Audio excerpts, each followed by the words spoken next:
క్రీస్తునందు ప్రియమైన వారులారా, మీ అందరికీ మన ప్రభువు రక్షకుడైన యేసుక్రీస్తు వారి పరిశుద్ధ నామమున ఈ పునరుద్ధాన దినపు మొదటి ఆరాధనకు ప్రేమతో ఆహ్వానం పొందుతూ ఉన్నాం. ఆరాధన ప్రారంభించబడుతుంది. ప్రార్థన పూర్వకంగా ఈ ఆరాధనను ప్రారంభించుకుందాం. కళ్ళ నుంచి తిరగబోయింది ప్రార్థన. మహోన్నతుడైన మా తండ్రి, సర్వకృపానిధి, నీకు వేలాది స్తోత్రములు చెల్లిస్తున్నాను. మరొక పునరుద్ధాన దినాన్ని మీరు మాకు అనుగ్రహించారు. నీ సన్నిధిని సమీపించే ఈ అనుకూలతను మీరు మాకు ఇచ్చారు. నీకు వందనాలు. ఈ సన్నిధానానికి రావడం గొప్ప భాగ్యం ప్రభువు. నిన్ను ఆరాధించి మహిమపరచడం మీరు మాకు ఇచ్చినటువంటి గొప్ప భాగ్యం. ఈ బిడ్డలందరినీ మీరు దీవించి ఆశీర్వదించండి. ఆరాధన అంతట్లో మీరు మాకు తోడై ఉండండి. సమస్తము క్రమముగా మర్యాదగా ఈ నామ మహిమార్థంగా జరిగించుకోనండి. అయోగ్యమైన మాకు మీరు ఇచ్చినటువంటి మీ శరీర రక్తముల ద్వారా సెలవించి ఆత్మలను బలపరచమని, మీరే మాతో మాట్లాడమని యేసు నామములో వేడుకొనుచున్నాము తండ్రి. ఆమేన్. దేవుని స్తుతిస్తూ అందరం కలిసి సన్నిధితో ప్రభు సదమలను భక్తితో అనే కీర్తన, ఆంధ్రప్రదేశ్ సంగీత పుస్తకం 7వ కీర్తన, రెవెన్యూ ఫామ్ పుస్తకంలో 23వ కీర్తనను పాడుకుందాం.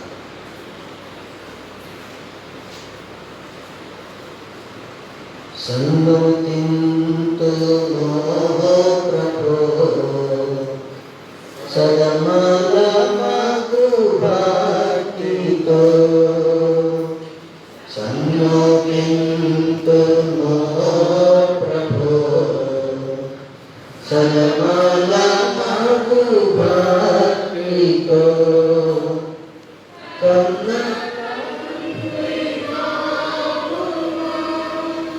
కలుషములండవాకుమా,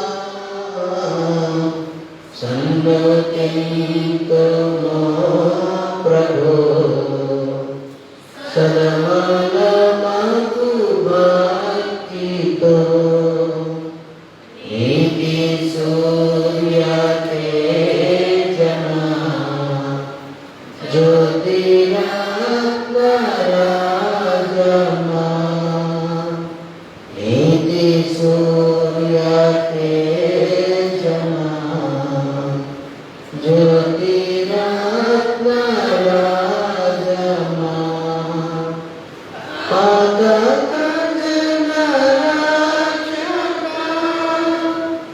పతిత పవన నామక, సన్నుతింతు ప్రభు సదమలమగు భక్తితో, మానవ సంరక్షక దీన విజయ పోషక, మానవ సంరక్షక దీన విజయ పోషక, దేవ మానవనందన దివ్య సుగుణ వందన, సన్నుతింతు ప్రభు సదమలమగు భక్తితో, ప్రేమతో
పులకింతుము ప్రభు సదమల మధు భక్తితో. తండ్రి యొక్కయు కుమారుని యొక్కయు పరిశుద్ధాత్మ యొక్కయు నామమున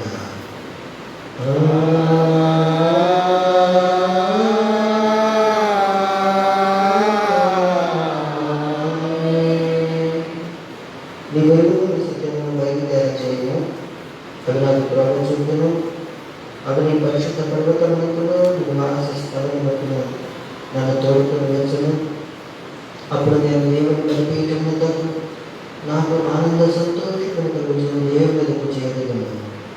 దేవా నా దేవా సితారా వాయించుతూ నీకు కృతజ్ఞతాస్తుతులు చెల్లించగలను.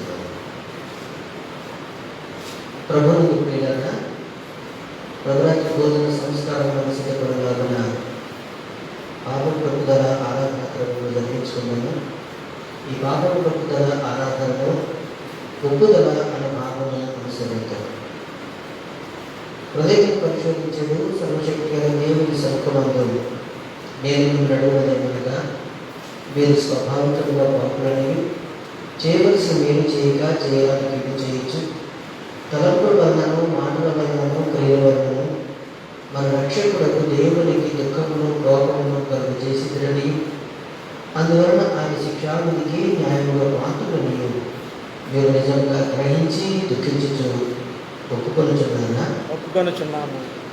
యేసుక్రీస్తు పాపాలను రక్షించటకు ఈ లోకములను వచ్చనని ఆయన నామమునందు విశ్వాసం ఉంచు వారికి అందరికీ పాప పరిహారం కలుగునని నిశ్చయంగా నమ్ముచున్నాను.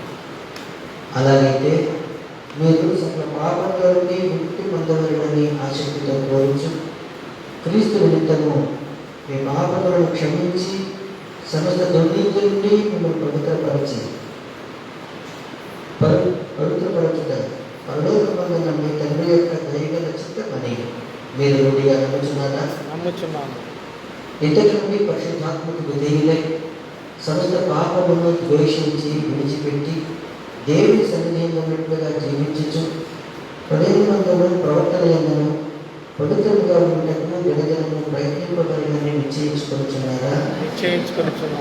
మనము వినయంగా దేవునికి నిలబడి మన పాపములను ఒప్పుకొని మన ప్రభువైన యేసుక్రీస్తు వలన మనకు క్షమాపణ ఇచ్చేయండి ఆయనను వేడుకుంటాం.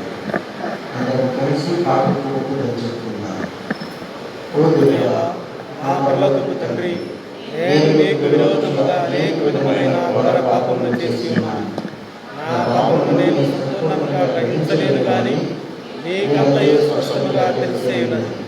నా బాహ్య జీవితంలోనూ ఆంతరంగిక జీవితంలోనూ లెక్కలేని ఘోర పాపములు చేసి ఉన్నానని ఎదుర్కొంటున్నాను.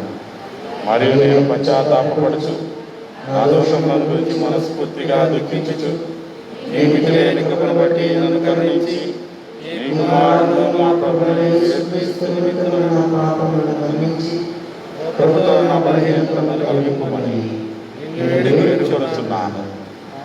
ఆమేన్.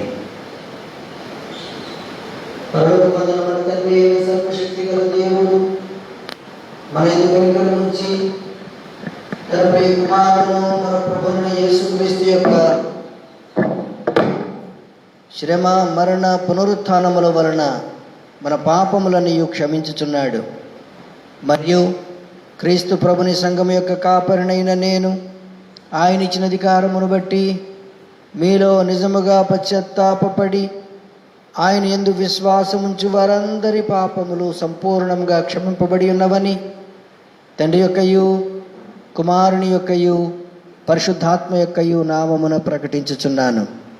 అయితే ఆ అధికారమును బట్టియే పశ్చాత్తాపము లేని అవిశ్వాసులకు నేను తెలియజేయనదేమనగా అటివారు పశ్చాత్తాపము లేని స్థితిలో ఉన్నంత కాలము దేవుడు వారి పాపములను క్షమింపడు. మరియు కృపాదినము అంతము కాకముందు తమ దుర్మార్గముల నుండి మళ్ళుకొనకయు నిజ పశ్చాత్తాపము లేకయు క్రీస్తునందు విశ్వాసముంచకయు ఉన్న ఎడల దేవుడు నిశ్చయముగా వారి దోషములను వారి మీదికి రప్పించును. త్రిత్వము తరువాతి 19వ ఆదివారం కొరకైన ప్రారంభ గీతమును చదువుకుందాము.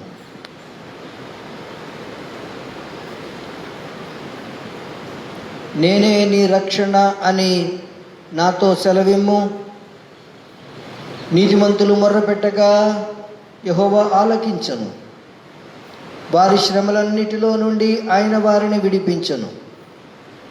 ఆయన వారికి నిరంతరము దేవుడై ఉన్నాడు. నా జనులారా, నా బోధకు చెవియొగ్గుడి, నా నోటి మాటలకు చెవియొగ్గుడి. తండ్రికిన్ కుమారునికిన్ పరిశుద్ధాత్మకును ఆదియందు ఇప్పుడు ఎల్లప్పుడూ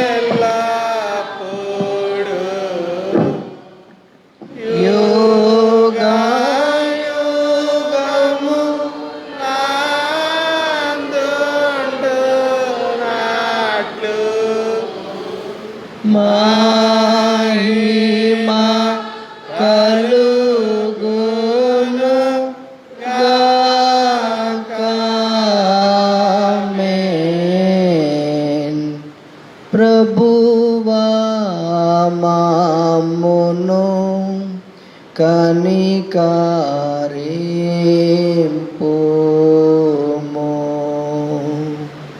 ప్రభువా మమ్మును కనికరింపుము.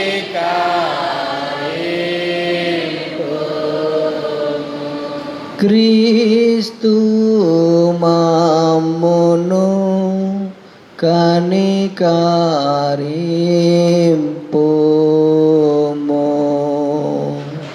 క్రీస్తు మమ్మును కనికరింపుము.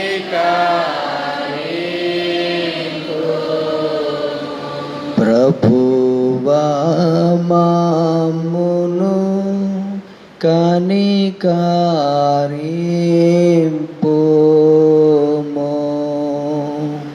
ప్రభువా మమ్మును కనికరింపుము.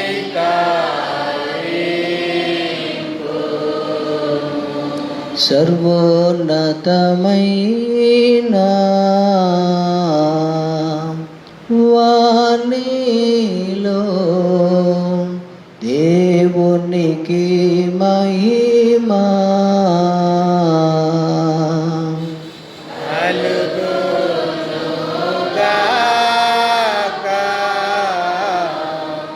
దేవునికి మహిమా కలుగునుగాక.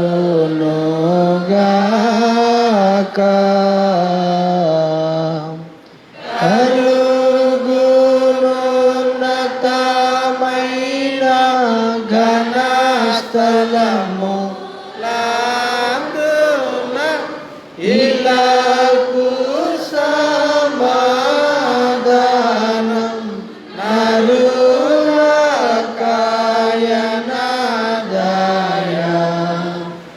ప్రభుని నా దేవా పరమరాజా సర్వ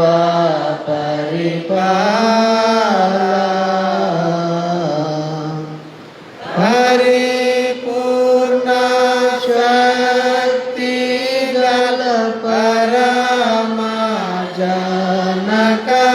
నిన్ను మహిని స్తుతించుచు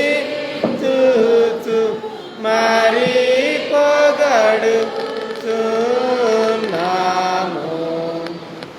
మహిమా పరచుచు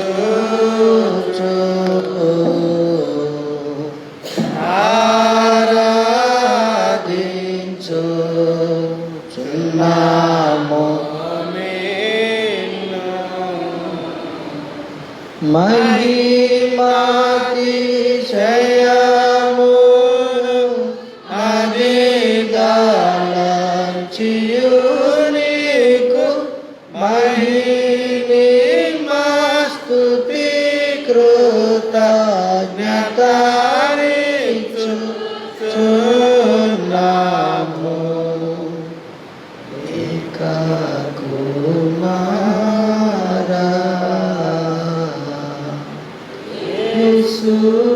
ప్రభువా యెహోవా తనయా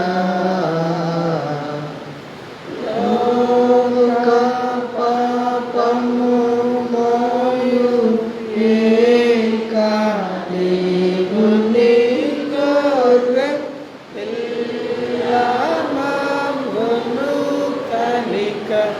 రేచుము చల్లగా లోక పాపమును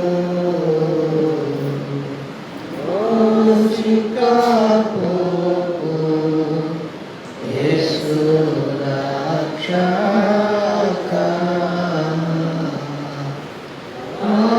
ఆసిగా జనకుని కుడి వైపున కూర్చుండు యేసు మా ప్రార్థన లేచి కనికరించు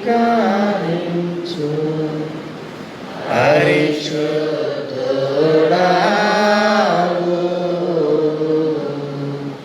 ప్రభుడవు నీవు ప్రభువైన క్రీస్తు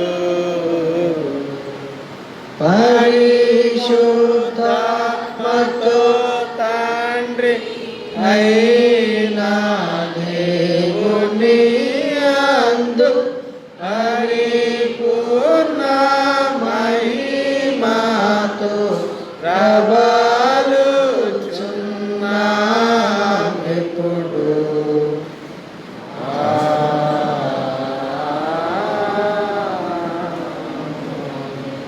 ప్రభువు మీతో నుండుగాక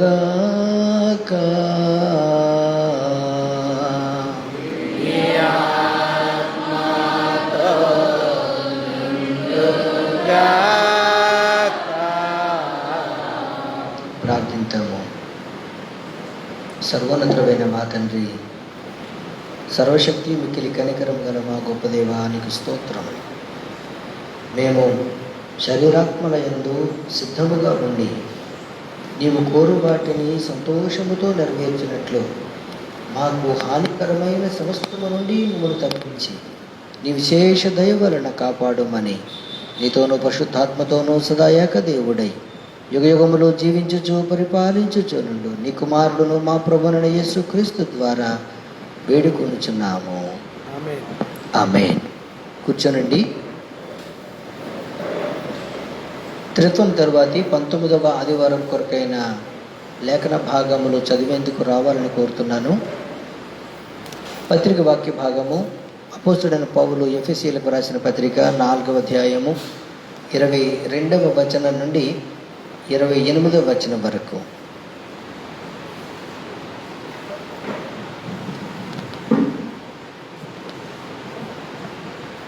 క్రితం తర్వాత 19వ ఆదివారం ఏర్పాటు చేయబడిన పత్రిక పాఠం ఎఫెసీయులకు రాసిన పత్రిక 4వ అధ్యాయము 22వ వచనం నుండి 28వ వచనం వరకు ఈ విధంగా వ్రాయబడి ఉన్నది. కావున మునుపటి ప్రవర్తన విషయంలోనైతే మోసకరమైన దురాశ వలన చెడిపోవు మీ ప్రాచీన స్వభావం వదులుకొని మీ చిత్తవృత్తి ఎందుకు నూతన పరచబడిన వారై నీతియు యథార్థమైన భక్తియు కలవారై దేవుని పోలికగా సృష్టింపబడిన నవీన స్వభావమును ధరించుకున్నవలెను. మనము ఒకరికొకరము అవయవములై ఉన్నాము కనుక మీరు అబద్ధమాడట మాని ప్రతి వాడును తన పొరుగు వానితో సత్యమే మాట్లాడవలెను. కోపపడుడి కానీ పాపము చేయకుడి. సూర్యుడు అస్తమించే వరకు మీ కోపము నిలిచి ఉండకూడదు. అపవాదికి చోటీయకుడు. దొంగిలివాడు ఇక మీదట దొంగిలిక అక్కడ గల వారికి పంచిపెట్టేటప్పుడు వీరి కలుగు నిమిత్తము తన చేతులతో మంచి పని చేయొచ్చు కష్టపడవలెను. ఈ వాక్యం నిమిత్తము. హల్లెలూయా హల్లెలూయా హల్లెలూయా.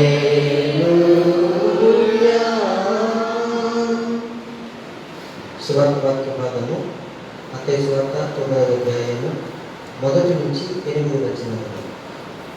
ఓ ప్రభువా నీకు మహిమ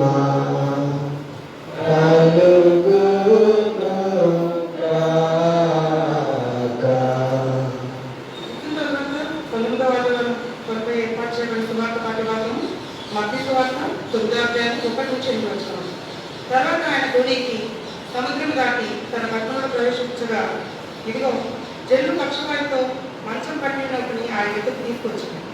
యేసు వారి విశ్వాసం చూసి, కుమారుడా ధైర్యంగా ఉంటుంది, నీ పాపములు క్షమించబడి ఉన్నది పక్షవాయు గల వాడితో చెప్పింది. ఇదిగో శాస్త్రంలో కొందరు ఇతడు దేవదృష్టిని చేయించున్నాడని తమలో తాము అనుకునగా యేసు వారి తలపులు గ్రహించి, మీరెందుకు మీ హృదయంలో దురాలోచన చేయించున్నారు? నీ పాపములు క్షమించబడి ఉన్నాయని చెప్పుట సులభమా, లేచి నడవమని చెప్పుడు సులభమా? అయినను పాపములు క్షమించటకు భూమి మీద మనిషి కుమారునికి అధికారం కలదని మీరు తెలుసుకునవలనని అని చెప్పి ఆయన పక్షవాయు గల వారిని చూచి, నీవు లేచి నీ మంచమెత్తుకొని నీ ఇంటికి పోమని చెప్పగా వాడు లేచి తన ఇంటికి వెళ్ళాడు. జనులు అది చూచి భయపడి మనుషులకి అధికారం ఇచ్చిన దేవుని మహిమపరచు. సువార్త పాఠ భాగం ఎక్కువ.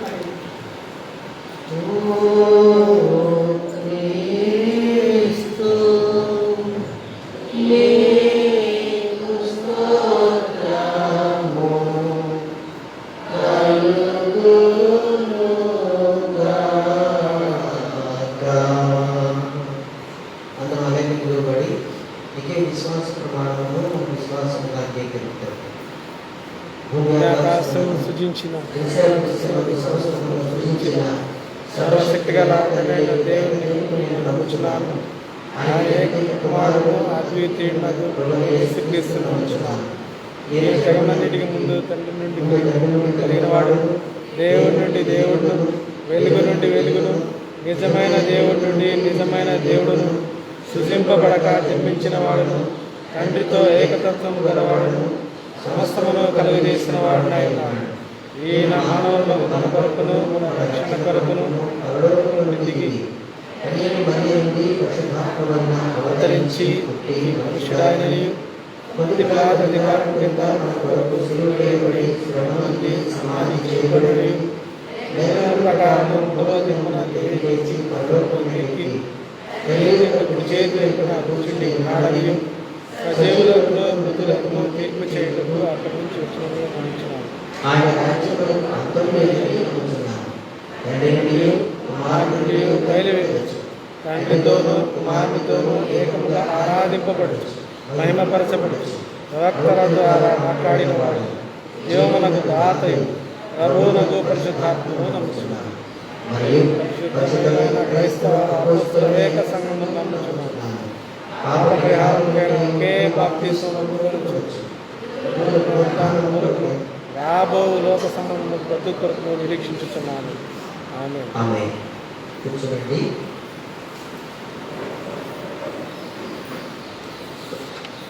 వాక్య ధ్యానంలోకి వెళదాం. సిద్ధపాటుగా ఆంధ్రప్రదేశ్ గీత పుస్తకం 339వ కీర్తన, ఈ చిన్న పుస్తకంలో 141వ కీర్తన. ఎంత ప్రాంతమైన యేసు చేర్చుకున్నాను అనేటువంటి సంగీతం పాడుకుంటాను.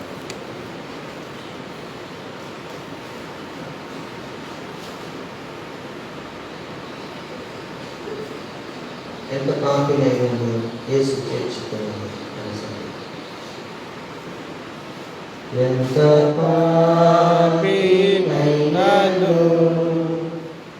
యేసు చేర్చుకొనును, అంచుని సువార్తను అంతటా చాటించుడి. హల్లెలూయా హల్లెలూయా. ఎంత పాపినైనను యేసు చేర్చుకొనును,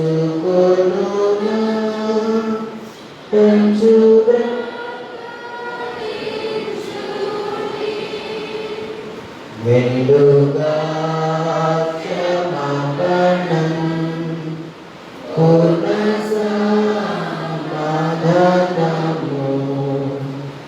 ఎంత పాపినైనా నిలిచి చేర్చుకొనును.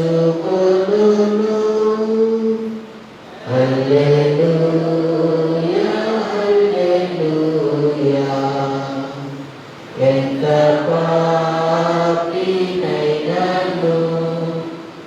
యేసు చేర్చుకొనును.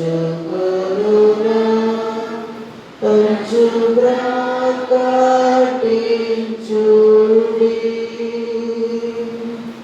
తన దివ్య సింహచే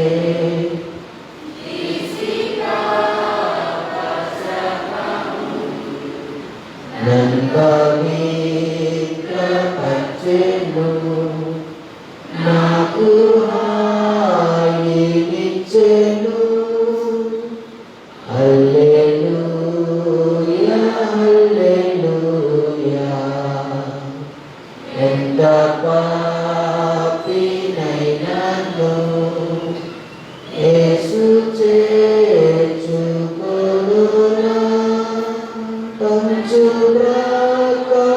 ప్రకటించుడి ఘోర పాపినైనను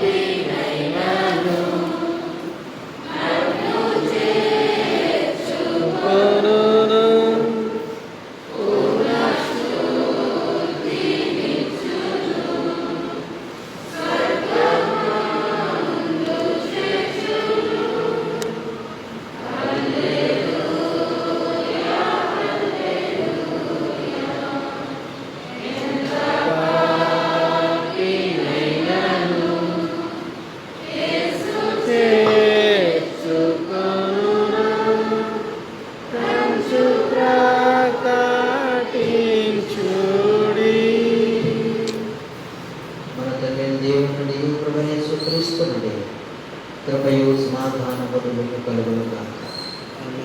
ఆమేన్. కూర్చోండి. క్రీస్తునందు ప్రియమైన వారులారా, మీ అందరికీ మన ప్రభువును రక్షకుడైన యేసుక్రీస్తు వారి పరిశుద్ధ నామమున శుభాలు తెలియజేస్తూ ఉన్నాను.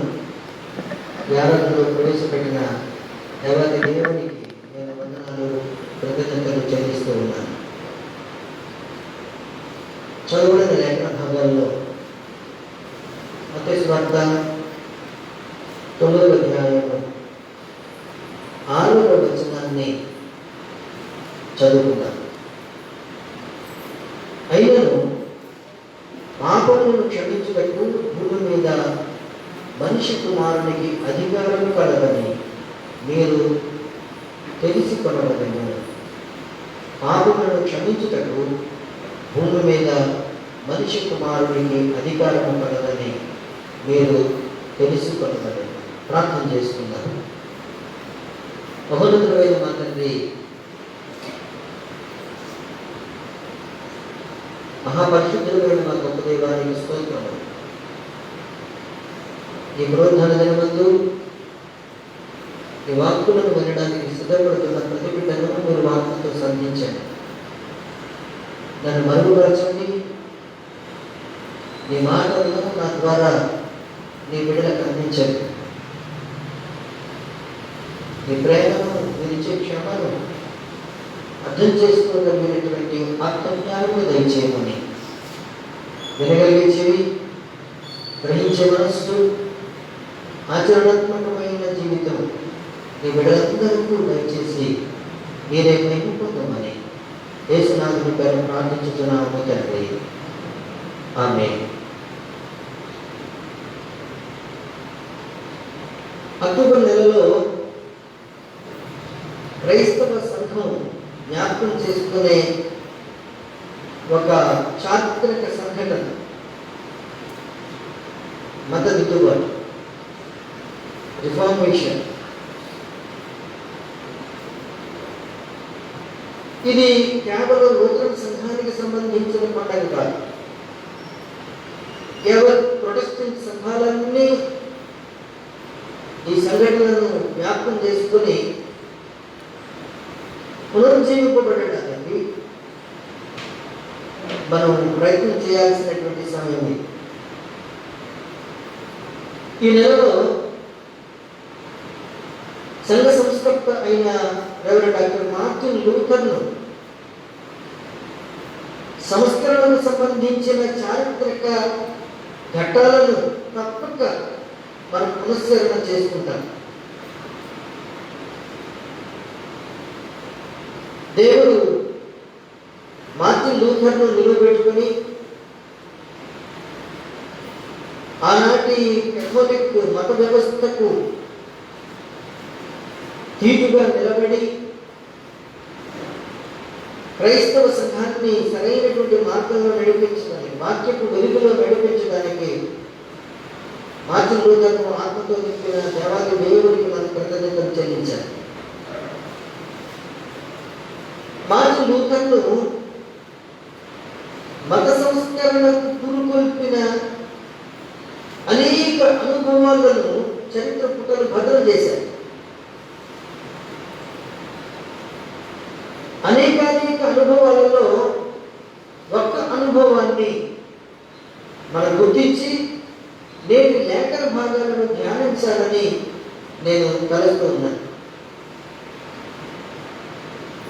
15వ శతాబ్దం నాటి కేథోలిక్ సంఘం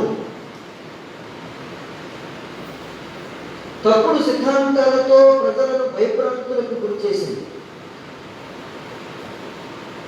దేవుడు కఠినుడు, దేవుడు శిక్షించేవాడు అని చూపించి ప్రజలను దేవునికి దూరం చేసింది.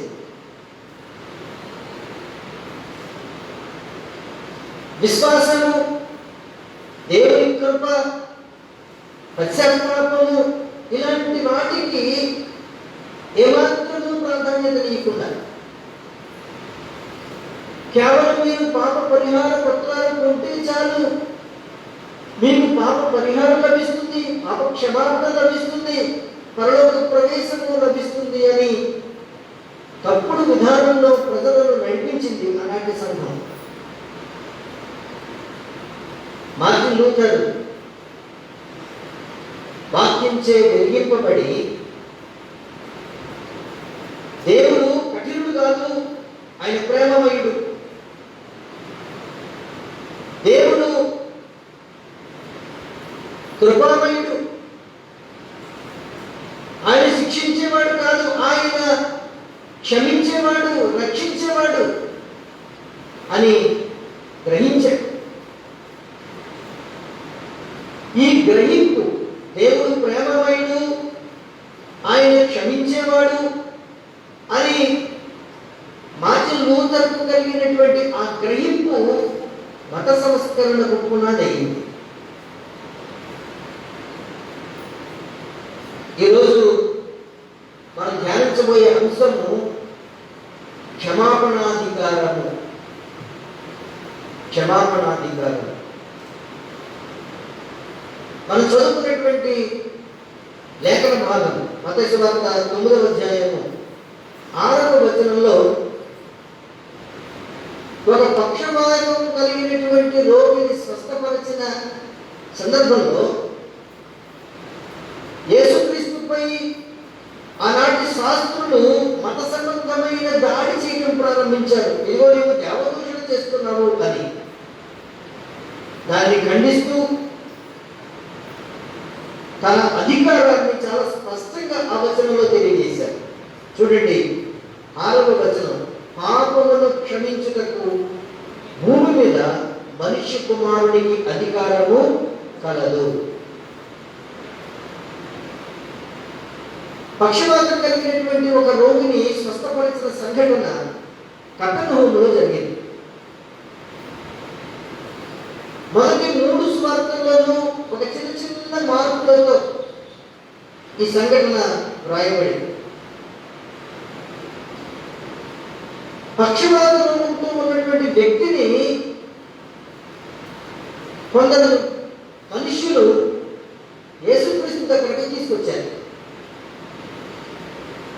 మత్తయి సువార్తలో జనులు అనుంది, ఇదే సంఘటన రాస్తూ మార్క్స్ వార్త 2వ అధ్యాయము 4వ వచనంలో 3వ వచనంలో మీరు గమనించినట్లయితే నలుగురు మనుష్యులు ఆ పక్షవాతం కలిగినటువంటి వారిని మోసుకొచ్చి ఆ ఇంటిలో స్థలం లేనందున ఇంటి పైకప్పు విప్పి లోనికి మంచంతోనే దించినట్లుగా వ్రాయబడింది.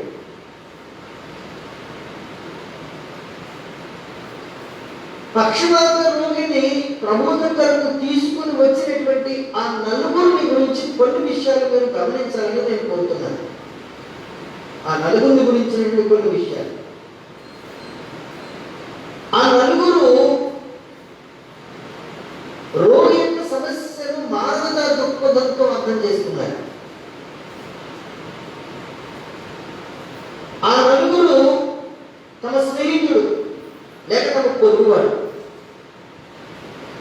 అతనికి మేలు జరగాలి అన్న బలమైన కోరిక కలిగి ఉన్నారు. ఆ నలుగురు చచ్చుబడిపోయినటువంటి అతని అవయవాలను యేసుక్రీస్తు బాగు చేయగలరు అని దృఢమైన విశ్వాసం కలిగి ఉన్నారు. వారి విశ్వాసం ఎంత గొప్పదో మీరు గమనించండి. మీరు ఆ రోగిని ఏదో విధంగా యేసు ప్రభు దగ్గరకు తీసుకురావాలనుకున్నారు, కానీ ఆ ఇల్లంతా జనసమూహంతో నిండిపోయింది, లోపలికి వెళ్ళే ఖాళీ లేదు. ఆయన చుట్టూ చాలా మంది జనం ఉన్నారు. ఈరోజు కుదరదు, వెళ్ళిపోదాం అని అనుకోలే. ఇంటి పైకప్పు విప్పి ఆయనను ఆ లోపలకు దించినట్లుగా మనం గ్రంథంలో చూస్తాం. అలా దించడానికి ఎంత ప్రయాసపడ్డారో. తిరిగి వెళ్ళిపోలేదు. అద్భుతాలు చేయగల యేసుక్రీస్తు దగ్గరకు ఏదో ఒక విధంగా చేర్చాలి అనేటువంటి పట్టుదలతో ఉన్నారు. ఈ పట్టుదలలో ఉన్నటువంటి ఆ విశ్వాసపు శ్రేష్టతను మనం గుర్తించాలి. యేసుక్రీస్తు యందు వారు కలిగినటువంటి విశ్వాసము అవాంతరాలను అధిగమించిన విశ్వాసం. యేసుక్రీస్తు యందు వారు కలిగినటువంటి విశ్వాసము ఇతరులకు స్ఫూర్తినిచ్చే విశ్వాసం. బైబిల్ గ్రంథం ఒక మాట చెప్తోంది, విశ్వాసానికి క్రియ తోడుగా ఉండాలి అని. క్రియలు లేని విశ్వాసము వృథం. విశ్వాసములకు క్రియ తోడైతే అద్భుతాలు మనకు అందుబాటులో ఉంటాయి. ఎందుకంటే దేవుడు కృపామయుడు. ఆయన తన బిడ్డలను నిరంతరము కృప చూపుతున్నాడు. మనలో విశ్వాసం ఉన్నది, ఆ విశ్వాసానికి కృప తోడై ఉండాలి అని యాకోబు చాలా స్పష్టంగా 2వ అధ్యాయము 17వ వచనంలో తెలియజేశాడు. ఆ నలుగురిలో విశ్వాసం ఉంది, యేసుక్రీస్తు ఈ రోగిని బాగు చేస్తాడు అని. అంతేకాదు విశ్వాసంతో వాడు ఒక చోట కూర్చొని ఉండాల. ఆ రోగిని ప్రభు దగ్గరకు తీసుకొచ్చాడు. ఆ విశ్వాసం క్రియాత్మకమైంది. ఎంత గొప్ప అద్భుతం జరిగిందో మీరు గమనించారు. క్రీస్తువులో ప్రియమైన మనకున్న విశ్వాసము ఇతరులకు స్ఫూర్తిదాయకంగా ఉండాలి. నేను క్రైస్తవ విశ్వాసిని అని మనం చెప్పుకోవడమే కాదు,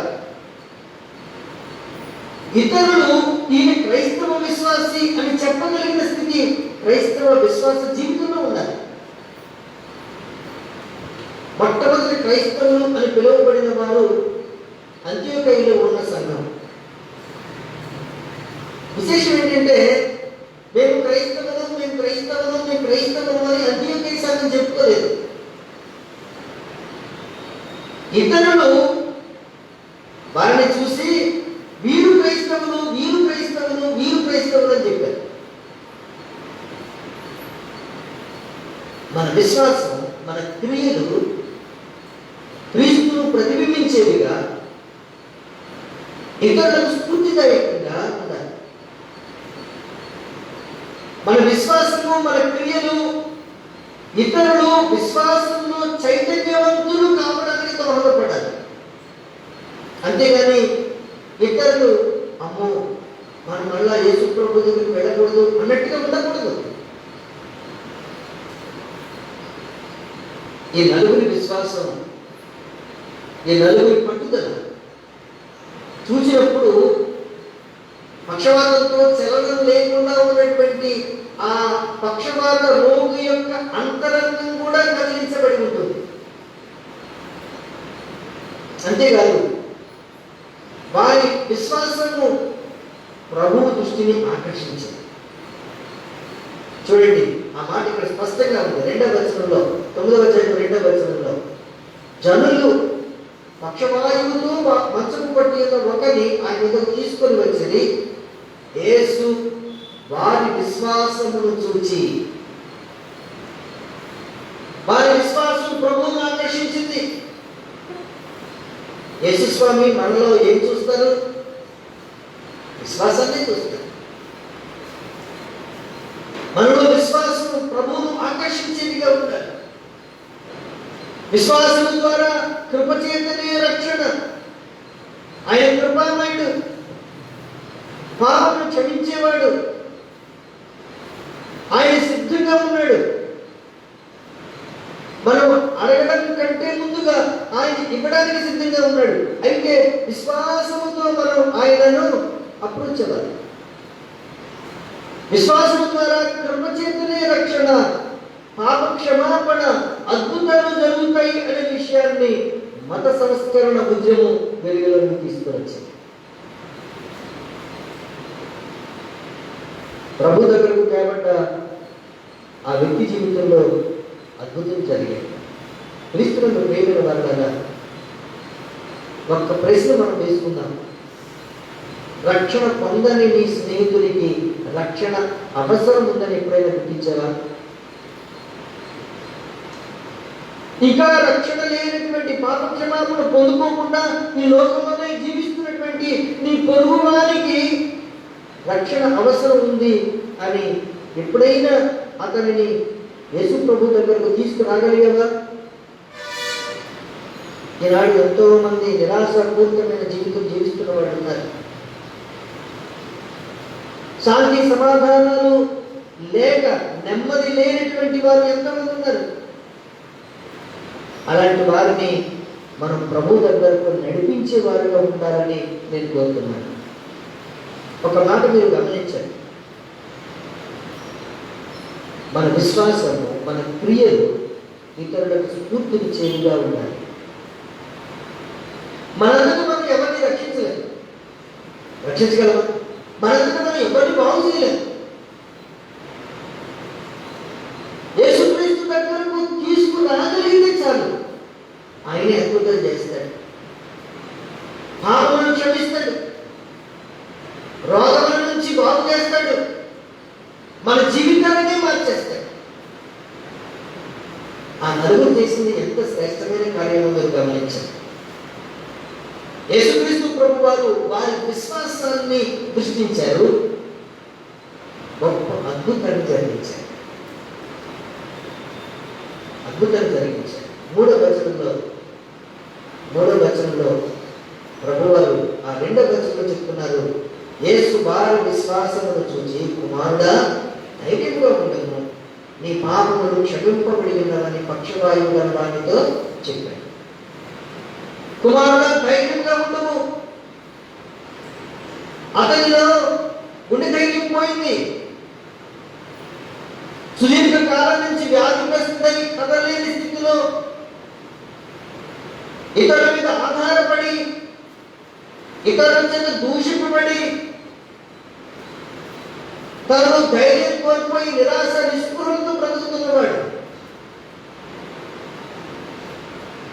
మన విజయ కీర్తనం, గుండె చెదరిన వారిని బాగు చేయు వారి గాయములన్నీయు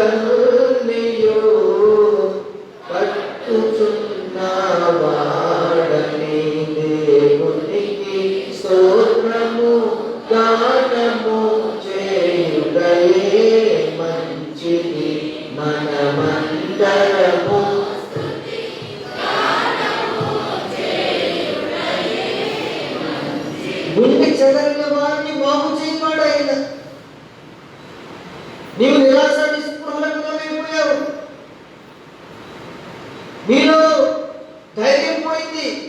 ప్రభువారు అన్నమాట, కుమారుడా, పాపం చేత పట్టబడినటువంటి ఒక స్త్రీ, అనేక మంది దూషణలను ఎదుర్కొంటున్న స్త్రీ, ఈమె మరణానికి మాత్రమే పాత్రురాలు అన్నటువంటి స్త్రీని చూసి ప్రభువారు అన్నారు, అమ్మా అన్నారు. ఎంత గొప్ప ప్రేమ! ఆయన ప్రేమమయుడు, ఆయన ప్రేమమయుడు. ఆ సంబోధన అతనిలో ధైర్యం ఇచ్చింది, అతన్ని మానసికంగా స్వస్థపరిచింది. ప్రభుగారు అన్నమాట, ధైర్యముగా ఉండును అని, నీ పాపములు క్షమింపబడి ఉన్నవి అన్నాడు. ఆనాటి పాలస్తీనాలో ఒక నమ్మకం ఉండేది.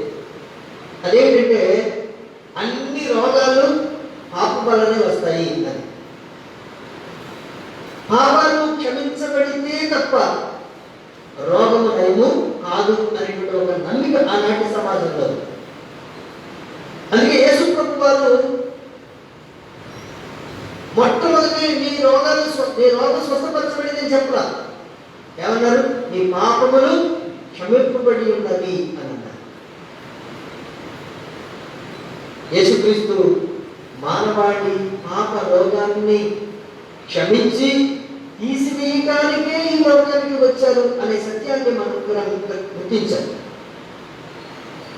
ఈ పాపములు క్షమింపబడి ఉన్నవి అని ప్రభువు పలికినటువంటి అధికారయుతమైన మాట ఆ పక్షవాయువు గల వారిలో ఆధ్యాత్మిక స్వస్థతను కలిగించింది. ఆధ్యాత్మిక స్వస్థత. ఈనాడు చాలా మంది శరీర సంబంధమైన స్వస్థతకి ఇచ్చినంత ప్రాముఖ్యత ఆధ్యాత్మిక స్వస్థతకి ఇవ్వటం లేదు. శరీర సంబంధంగా ఈనాడు ఒక రోగం వచ్చింది, నువ్వు బాగుపడ్డావు, దేవుడు బాగు చేశాడు, కానీ మళ్ళీ రోగం రాదని లేదు. ఖచ్చితంగా రోగాలు వస్తాయి. శారీరక స్వస్థత కంటే కూడా ఆధ్యాత్మిక స్వస్థత చాలా ముఖ్యమైంది. శారీరక స్వస్థత నీవు ఈ లోకంలో క్షేమంగా సంతోషంగా బ్రతకడానికి దోహదపడితే, ఆధ్యాత్మిక స్వస్థత ఈ లోకంలోనే కాదు పరలోకానికి కూడా నీవు వెళ్ళడానికి దోహదపడుతుంది. ఆ వ్యక్తిలో ఆధ్యాత్మిక స్వస్థత కలిగింది ప్రభు గారు కలిగిన మాట.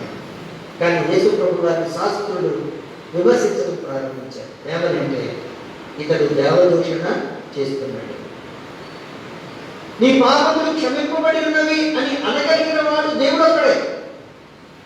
కానీ ఈయనంటున్నాడు, ఈయన దేవదూషణ చేస్తున్నాడు అని అన్నారు.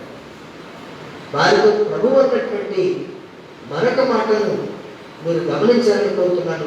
6వ వచనంలో ప్రభు చెప్తున్నారు, పాపములు క్షమించుటకు భూమి మీద మనిషి కుమారునికి అధికారము కలదు. మీరు నన్ను నిందిస్తున్నారు, కానీ మనిషి కుమారునిగా నాకు ఆ అధికారం ఉంది అని సుస్పష్టంగా యేసు ప్రభు వారు తెలియజేశారు. అవును, పాపములను క్షమించే అధికారం కలిగింది యేసు ప్రభుదే. దీనిని ఎంతో మంది నిర్వహించారు.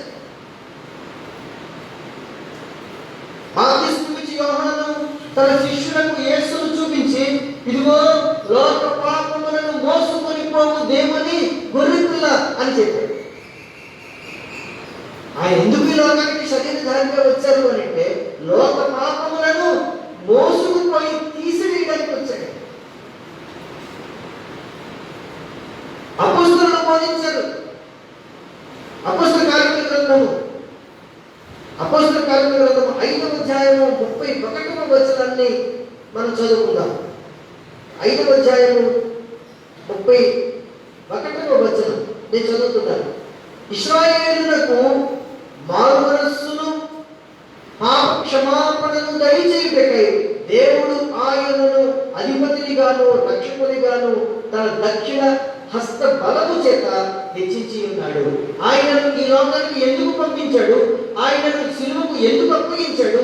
ఆయనను పునరుద్ధానుడిగా ఎందుకు తిరిగి లేపాడు తండ్రి దేవుడు అనంటే, ఆయన ప్రజలకు మారు మనస్సు కలిగించడానికి, పాప క్షమాపణ దయచేయించాలి. పాప క్షమాపణ దయచేసేవాడు యేసుక్రీస్తు ప్రభువే. అపోస్తలులు ప్రబోధించారు. పరిశుద్ధుడైన యోహాను రాసిన మొదటి పత్రిక 1వ అధ్యాయం 7-9 వచనాల్లో యేసుక్రీస్తు రక్తము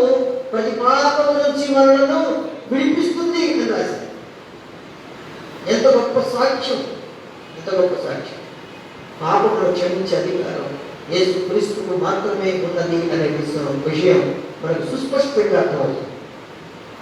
అయితే రిఫర్మేషన్ కాలం నాటికి పాప క్షమాపణకు సంబంధించిన ఇలాంటి సదభిప్రాయం లేదు. నేను మీకు ఉపోద్ఘాటనలోనే చెప్పాను, డబ్బు ఇవ్వండి, పాప పరిహార పత్రాలు కొనండి, మీ పాపం పరిహరించబడుతుంది. ఎందుకంటే మీరు ఈ పాప పరిహార పత్రం కొనడానికి ఇచ్చినటువంటి డబ్బు సెయింట్ పీటర్స్ క్యాథీడ్రల్ నిర్మాణానికి వాడతారు. వాళ్ళు చెప్పిన రీజన్ అది. సెయింట్ పీటర్స్ క్యాథీడ్రల్ నిర్మించడం అనేది ఒక మంచి కార్యం. ఒక మంచి కార్యానికి మీరు డబ్బిస్తున్నారు కనుక ఆ మంచి కార్యం మిమ్మల్ని పరలోకానికి తీసుకెళ్ళిపోతే అని చెప్పారు. తప్పుడు విధానంలో ప్రజలను నడిపించడానికి ప్రయత్నం చేశారు.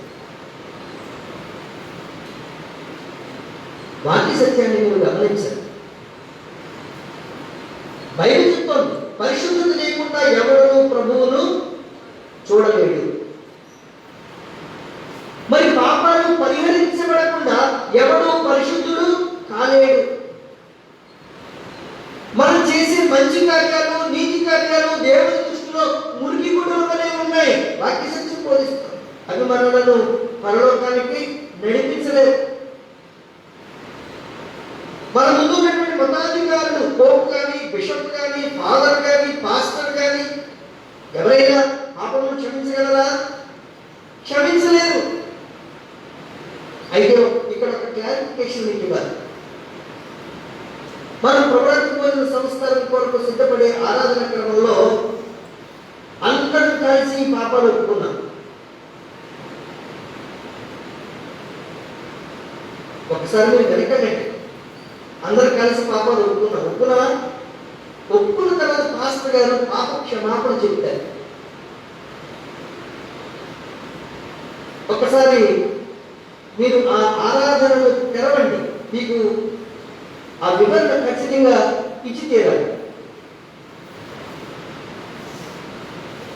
ఆరాధనను తెరవండి. ఈ చిన్న పుస్తకాలు 21వ పుట పాప క్షమాపణ అనుకో. ఈ పాప క్షమాపణ అనే దాంట్లో పాస్టర్ గారు చెప్తారు.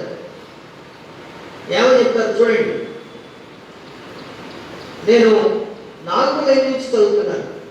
క్రీస్తు ప్రభుని సంఘం యొక్క కాపరినైన నేను ఆయన ఇచ్చిన అధికారాలను బట్టి మీలో నిజముగా పశ్చాత్తాపపడి ఆయన యందు విశ్వాసం ఉంచి వారందరి పాపములు సంపూర్ణంగా క్షమింపబడి ఉన్నవని తండ్రి యొక్కయు కుమారుని యొక్కయు పరిశుద్ధాత్మ యొక్కయు నామమున ప్రకటించుచున్నాను.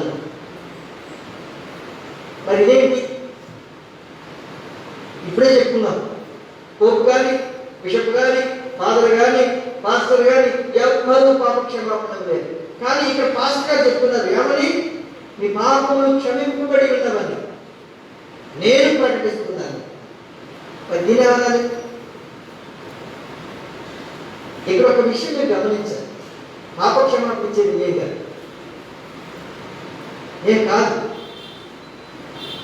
దేవుని పక్షంగా దేవుని మాటలను నేను ఇక్కడ మీకు ప్రకటిస్తున్నాను అంతే. నేను పాప క్షమాపణ ఇవ్వలేను. అందుకే అక్కడ ఆ మాటలు మీరు గమనించారు. తండ్రి యొక్కయు కుమారుని యొక్కయు పరిశుద్ధాత్మ యొక్కయు నామమున నేను ప్రకటిస్తున్నాను. ఆయనే పాప క్షమాపణ ఇచ్చేవాడు. ఆయన నాకేం చెప్పాడంటే నువ్వు ప్రకటన చెయ్యి అని చెప్పాడు.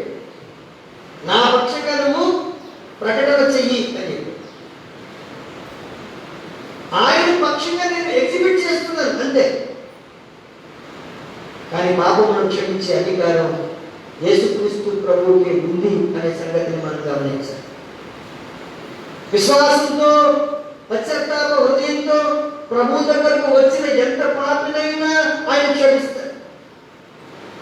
మన పాపములను క్షమించి నీతిమంతులుగా మనల్ని తీర్చేందుకు ఆయన పరలోకాన్ని విడిచిపెట్టి ఈ లోకానికి వచ్చి ఆయనే పాపముగా చేయబడ్డాడు. పాపములను క్షమించే అధికారం యేసుక్రీస్తులకు మాత్రమే ఉంది అనే సత్యం సంఘ సంస్కరణకు పునాది అయింది అనే విషయాన్ని నేను జ్ఞాపకం చేస్తూ ఉన్నాను. నీ పాపములు క్షమించబడ్డాయి అని చెప్పగలిగిన వాడు యేసుక్రీస్తు ఒక్కడే. నీ పాపములు క్షమించబడ్డాయి అని ఆ పక్షవాయువు కలిగిన వారితో చెప్పినటువంటి యేసుక్రీస్తు ఇంకొక మాట కూడా చెప్పారు. చూడండి, 6వ వచనంలో 6వ వచనం చివరి మాట, నీవు లేచి నీ మంచం ఎత్తుకొని నీ ఇంటికి పొమ్మని చెప్పగా వాడు లేచి తన ఇంటికి వెళ్ళెను. జనులు అది చూచి భయపడి మనుషులకి అధికారం ఇచ్చిన దేవుని మహిమపరచి ఆధ్యాత్మిక స్వస్థతలు ఇచ్చినటువంటి ప్రభు శారీరక స్వస్థత కూడా ఇచ్చాడు. నీవు లేచి నీ మంచం ఎత్తుకొని వెళ్ళు అని చెప్పగానే అతడు లేచి అందరి ముందు బాహటంగా వెళ్ళినట్టుగా మనం గమనిస్తున్నాం. యేసుక్రీస్తు యొక్క మాట చచ్చుబడిపోయిన అతని శరీర అవయవాలలో జనజీవాలను పోసింది. అంతవరకు అతడిని మోసినటువంటి మంచాన్ని ఇప్పుడు శక్తివంతుడై అతనే మోసుకుంటూ వెళ్ళిపోయాడు. ఎంత అద్భుతం! దేవుని శక్తి ఎంత క్రీస్తునందు ప్రియమైన వారలారా, యేసుక్రీస్తు దగ్గరకు రావడానికి ముందు అతడు ఒక రోగి, పక్షవాతం, కానీ ఇప్పుడు ఆరోగ్యవంతుడు. యేసుక్రీస్తు దగ్గరకు రావడానికి ముందు అతడు ఒక పాపిగా ఉన్నాడు, కానీ ఇప్పుడు క్షమాపణ పొందుకున్నటువంటి భాగ్యశాలిగా వెళ్ళిపోయాడు. యేసుక్రీస్తు దగ్గరకు రావడానికి ముందు ఇతరులపై ఆధారపడేవాడు, కానీ ఇప్పుడు తన కాళ్ళ మీద తాను నిలవగలుగుతున్నాడు, నడవగలుగుతున్నాడు. ఎంత గొప్ప సంగీతం! పక్షవాత రోగిలో వచ్చినటువంటి మార్పు మనం గుర్తించాలి. ప్రియమైన వారలారా, మన విశ్వాసము, మన క్రియలు ఇతరులకు స్ఫూర్తిదాయకంగా ఉండాలి. మనము మానవతా దృక్పథంతో అర్థం చేసుకోవాలి. ఇతరులు క్షేమంగా ఉండాలి, వాళ్ళు కూడా నావలే మానవనసు పొందుకోవాలి, రక్షణ పొందుకోవాలి, పాపక్షమాపణ పొందుకోవాలి అనేటువంటి సుహృద్భావం నీలో ఉండాలి. విశ్వాసంతో అనేకులను ప్రభు దగ్గరకు తీసుకురాగలిగినటువంటి ఆత్మీయ జీవితం నీలో ఉండాలి. అలా ఉంటే యేసు ప్రభు వారు ఆయన దగ్గరకు వచ్చిన వారిని ఎన్నడూ త్రోసివేయడు. నీ పాపాలు క్షమిస్తాడు, నిన్ను బాగు చేస్తాడు, నీ జీవితాన్ని మారుస్తాడు. ఆయన ఆశ్చర్య కార్యాలు మన ఎడల చేయడానికి సిద్ధంగా ఉంటాడు. పాపములను క్షమించే అధికారం యేసుక్రీస్తుకు మాత్రమే కలదు. మనం చదువుకున్నటువంటి పత్రిక వాక్య భాగం నుంచి 1-2 మాటలు నేను ముగించాలని కలుస్తూ ఉన్నాను. యేసుక్రీస్తునందు విశ్వాసం ఉంచడం ద్వారా ఆయన కృప చేత మన పాపములు క్షమించబడతాయి అని మనం వరకు ధ్యానం చేసుకున్నాం. పాపములు క్షమించబడిన వ్యక్తి ఎలా జీవించాలో నేను పత్రిక వాక్య భాగం చాలా సుస్పష్టంగా తెలియజేయబడి ఎఫెసీయులకు రాసిన పత్రిక 4వ అధ్యాయం 22వ వచనం నుండి 28వ వచనం వరకు మనం చదువుకున్నాం. ఈ భాగంలో 2 మాటలు నేను మీకు వివరిస్తాను. మొదటిది పౌలు చెప్తున్నాడు, ప్రాచీన స్వభావాన్ని వదిలిపెట్టండి అని. ఎవరైతే పశ్చాత్తాప హృదయంతో ప్రభు దగ్గరకు వెళ్ళారో, యేసుక్రీస్తు ప్రభు ఎవరి పాపాలైతే క్షమించారో అలా క్షమింపబడిన వ్యక్తి ఏం చేయాలి? ప్రాచీన స్వభావాన్ని వదిలిపెట్టాలి. అంటే ఒక వ్యక్తి యేసును అంగీకరించడానికి ముందు, అంగీకరించిన తర్వాత అతని జీవితానికి స్పష్టమైన భేదం కనిపించాలి. స్పష్టమైనటువంటి భేదం కనిపించాలి. ప్రాచీన స్వభావాన్ని విడిచిపెట్టగలిగా మనందరికీ తెలుసు, దమస్కు మార్గంలో దేవుడు సౌలును దర్శించడానికి ముందు సౌలు జీవితం ఎలా ఉండేవాడు? సౌలే చెప్పుకున్నాడు, పౌలుగా మారిన తర్వాత నేను దోషకుడను, హంతకుడను, హానికరుడను అని చెప్పుకున్నాడు. కానీ యేసుక్రీస్తు అతన్ని దర్శించిన తర్వాత అతని జీవితం ఎలా మారిపోయిందో అది మనందరికీ తెలుసు. ప్రాచీన స్వభావాన్ని అతను వదిలిపెట్టేశాడు. ఎప్పుడైతే యేసుక్రీస్తు ప్రభు అతను సంధించాడో, ఎప్పుడైతే తన పాపములకు క్షమాపణ దొరికింది అనేటువంటి నిశ్చయితలోకి వచ్చాడో తన పాత జీవితాన్ని వదిలిపెట్టి ఒక కొత్త జీవితాన్ని ప్రారంభించాడు. అందుకే పౌలు అంటాడు, పాతను గతించను, ఇదిగో సమస్తమును కొత్తవాయి. గలాతీ పత్రిక 2:20లో చెప్తాడు, ఇక నువ్వు జీవించువాడను లేదు కాదు, నా యందు క్రీస్తే జీవించుతున్నాడు. నేను మరణించను, నా యందు క్రీస్తు జీవిస్తున్నాడు. నాదొక కొత్త జీవితం, నూతనమైనటువంటి జీవితం, నూతన స్వభావం. మనం పాత జీవితానికి మాత్ర వేయాలి. రెండవది, నవీన స్వభావాన్ని ధరించుకోవాలి. అక్కడ ఆ మాటలన్నీ ఉన్నాయి, తర్వాత ఇంటికి వెళ్ళిన తర్వాత చదవాలి. ఈ నవీన స్వభావానికి సంబంధించి చాలా వివరాలు పౌలు భక్తులకు ఇచ్చాడు. కానీ సమయం దృష్టిలో ఉంచుకొని నేను ముగిస్తున్నాను. నవీన స్వభావము అని అంటే ఒక మాటలో నేను చెప్తాను, యేసుక్రీస్తు యొక్క గుణలక్షణాలను కలిగి జీవించాలి. ముగించే ముందు ఒక మాట, ఎవరైనా జైలు నుంచి విడుదలైనటువంటి ఒక వ్యక్తి మొట్టమొదటి ఏం చేస్తాడు చెప్పండి? జైలు నుంచి విడుదలైన వ్యక్తి మొట్టమొదటి ఏం చేస్తాడు? జైల్లో ఇచ్చిన బట్టలు తీసేసి వేరే బట్టలు ధరిస్తాడు. పాపము అనేటువంటి జైలు, సాధారణ యొక్క చెర నుంచి విడుదల పొందుకున్నటువంటి వ్యక్తి ఆ పాత రోత జీవితాన్ని విడిచిపెట్టేసి ఏం చేయాలంటే క్రీస్తు యేసు యొక్క స్వభావాన్ని, క్రీస్తు యేసు యొక్క గుణలక్షణాలను మనం ధరించుకోవాలి. క్రీస్తును పోలి నడుచుకోవాలి. మన మాటల్లో, మన క్రియల్లో, మన ప్రవర్తనలో యేసుక్రీస్తు ప్రతిబింబించాలి. ప్రియమైన బంధువులారా, నీ పాపాలు లేక నా పాపాలు క్షమించబడ్డాయి అనేటువంటి నిశ్చయిత నీలో ఉందా?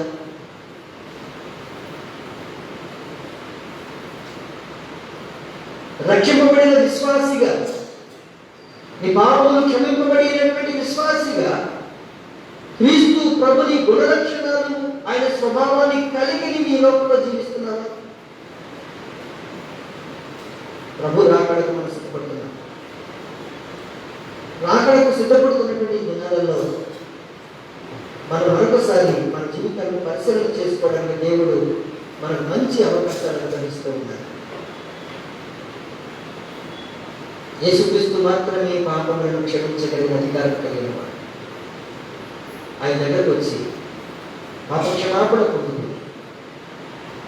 క్రీస్తు యేసు యొక్క స్వభావాన్ని, ఆయన గుణలక్షణాలను కలిగి లోకంలో జీవిస్తూ ఆయన రాకడ కొరకు ఎదురు చూసే వరకు ఉండాలని నేను తెలియజేసిన మాటలు ఊహిస్తున్నాను. దేవుడు ముందు దీవించిన గాక. ఆమేన్. సమస్త జ్ఞానులకు వచ్చిన దేవుని సమాధానం యేసుక్రీస్తు మీ దేవులకు తరపులకు కావాలని గాక. ఆమేన్. ఆమేన్. దేవా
Manassu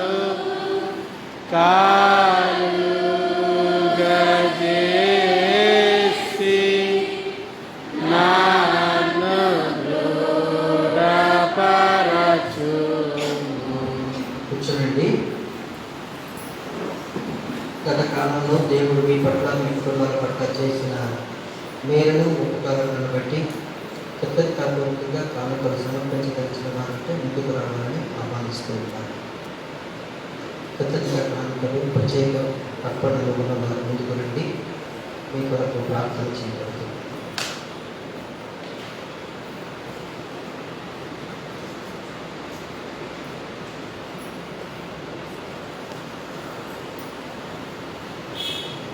ప్రార్థన చేసుకుందాం.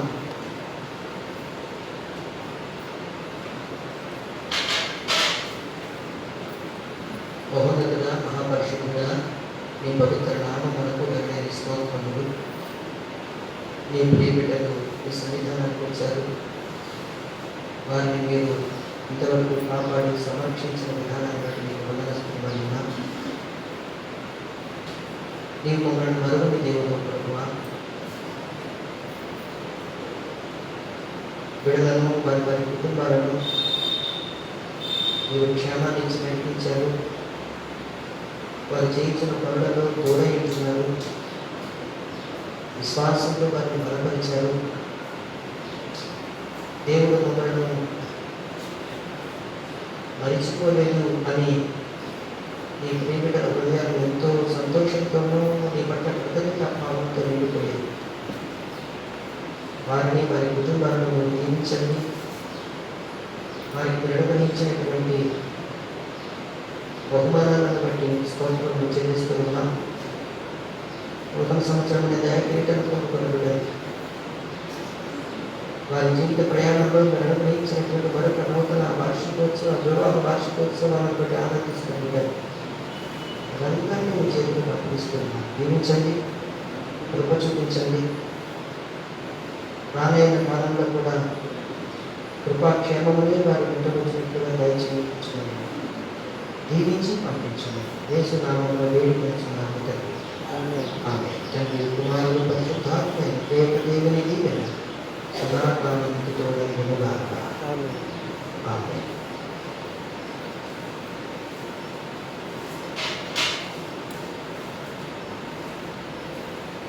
సరే, కానుకలు సేకరించుకుందాం. దీనికి వచ్చి కానుకలు సేకరించాలని కోరుతున్నాను.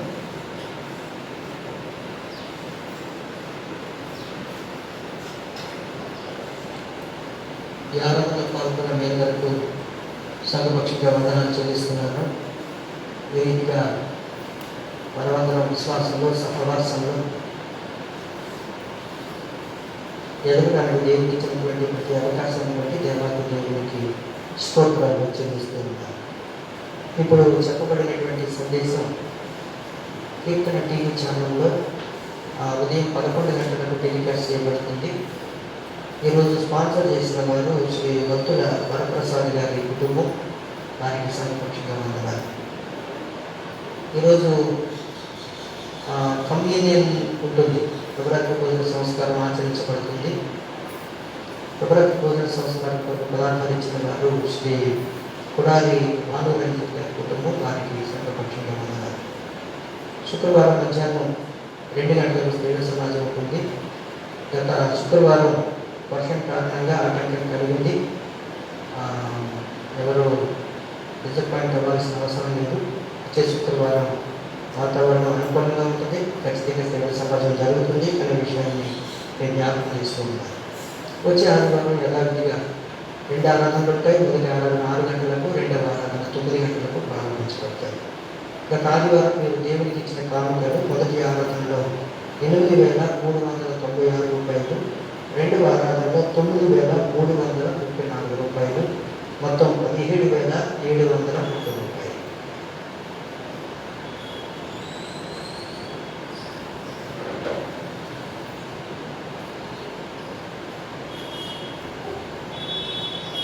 నీ ధనము ప్రభు యేసుదే, నీ దశమ భాగము ఎరుదీతువా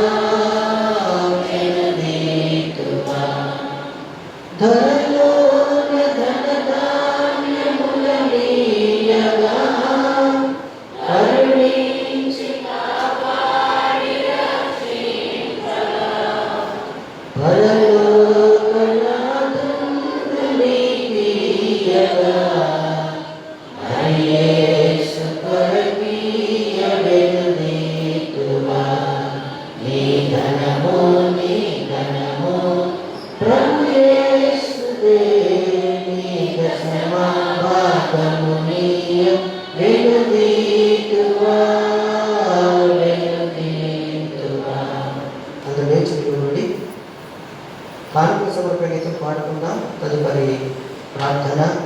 ప్రభు ప్రార్థన, దైవ దీవెన ఉంటుంది.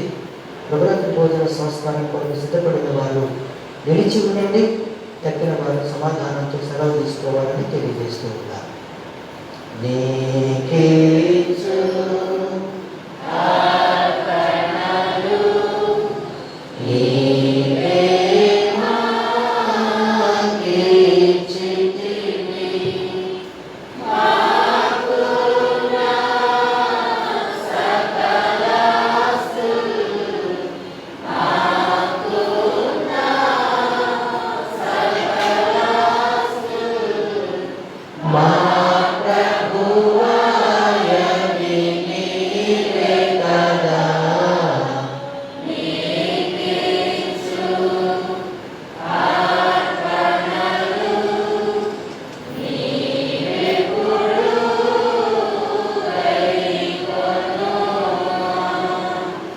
ఉదయంగా ప్రార్థన చేస్తున్నారు.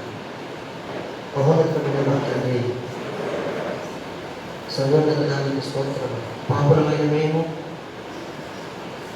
ఈ పాదశాలకు వచ్చి తిరిగి వెళ్ళిన హృదయాలతో పశ్చాత్తాపంతో ప్రార్థించినప్పుడు మా ప్రతి పాపమును క్షమించడానికి మీరు సిద్ధంగా ఉన్నారు.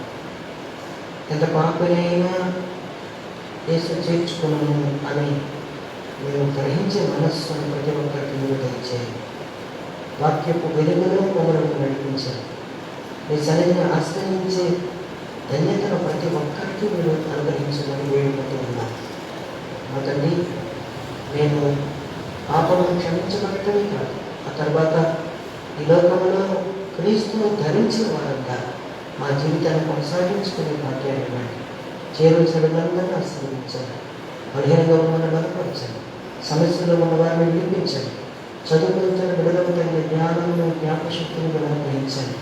ఈ విద్యా సంవత్సరం ఎన్నో ఇబ్బందులను ఎదుర్కొని ప్రభువ మా పరమ తండ్రి, విద్యార్థులు ఆన్లైన్లోనే చదువుకోవాల్సిన పరిస్థితులు ఏర్పడ్డాయి. వారికి తగిన జ్ఞానాన్ని మీరు అనుగ్రహించమని ప్రార్థన చేస్తున్నాను. ఎలాంటి నిరాశ నిస్పృహలకు వారు లోను కాకుండా ప్రభువ మా పరమ తండ్రి, ఈ COVID-19 పరిస్థితుల్లో మీరు చిక్కుకున్నటువంటి ప్రతి ఒక్కరిని మీరు ధైర్యపరచండి, ఆదరించండి. వారికి కావలసినటువంటి స్వస్థతను మీరు దయచేయండి. మా తండ్రి, తమ పిల్లలు కోల్పోయిన వారికి ఆదరణ ఓదార్పును మీరు అనుగ్రహించమని వేడుకుంటున్నాను. ప్రాముఖ్యంగా ఈ వైరస్ను ఎదుర్కోవడానికి శాస్త్రజ్ఞులు చేస్తున్న ప్రయత్నాలను మీరు పనులు చేసి వ్యాక్సిన్ త్వరగా రావడానికి మీరే కృప చూపించుకుంటున్నారు.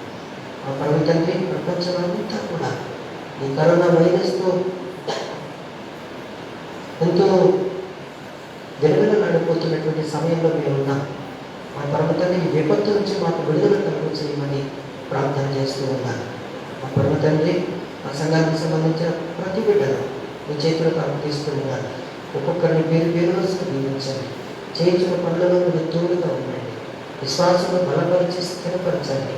యవనస్తులను జ్ఞాపకం చేసుకొని వారి జీవితంలో తగిన సమయంలో గొప్ప కార్యాలు చేయండి. అలాగే మా తండ్రి, స్త్రీలు తమ కుటుంబాలను చక్కదిద్దుకుంటుండగా వారికి కావలసిన జ్ఞానం ఇవ్వండి. ప్రార్థనాపూర్వకంగా వారు తమ కుటుంబాలను దిద్దుకోవడానికి కావలసిన ఆలోచన శక్తిని, ఆత్మ నింపుదలను దయచేయమని ప్రార్థన చేస్తూ ఉన్నారు. మా రక్షక, వృద్ధాప్యంలో విడుదల, వృద్ధాప్యంలో వచ్చే బలహీనత నుంచి విడుదల కలుగ చేయండి. ఏఎల్సీ సంఘాన్ని మీరు దీవించండి. సంఘాన్ని ఉజ్జీవింప చేయండి. పరిపాలనను మీరే గాడిన పెట్టమని ప్రార్థన చేస్తూ ఉన్నాను.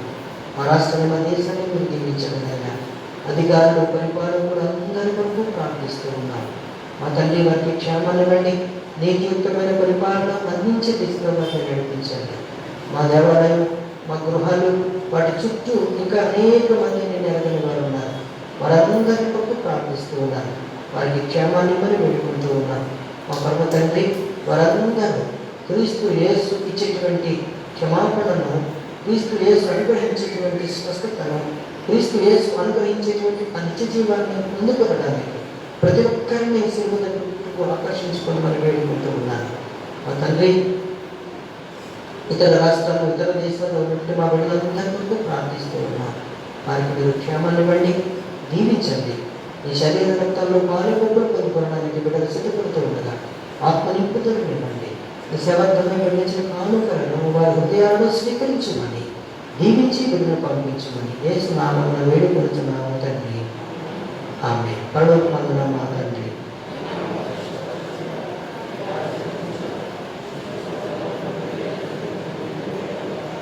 మా దినాహారం మాకు దయచేసి మన అపరాధములు చేసిన వారిని మేము క్షమించిన ప్రకారం అపరాధం క్షమించు, శోధనను తెలుసుకుని తెప్పించు. ఆమేన్. మన ప్రభువైన యేసుక్రీస్తు వారి కృపయు తండ్రి దేవుని ప్రేమయు పరిశుద్ధాత్మ యొక్క సహవాసము సకల దీవెన సదాకాలం తోడైనను గాక. ఆమేన్. జీవాహార మరణం అనే కీర్తన పల్లవి మొదటి చరణం చివరి చరణం పాడుకొని ప్రభురక్త పూజల సంస్కారానికి వెళదాం. సిద్ధపడిన వారు ఉన్నట్టు తగ్గిన వారు సమాధానంతో సెలవు తీసుకోవాలని తెలియజేస్తున్నారు. జీవాహార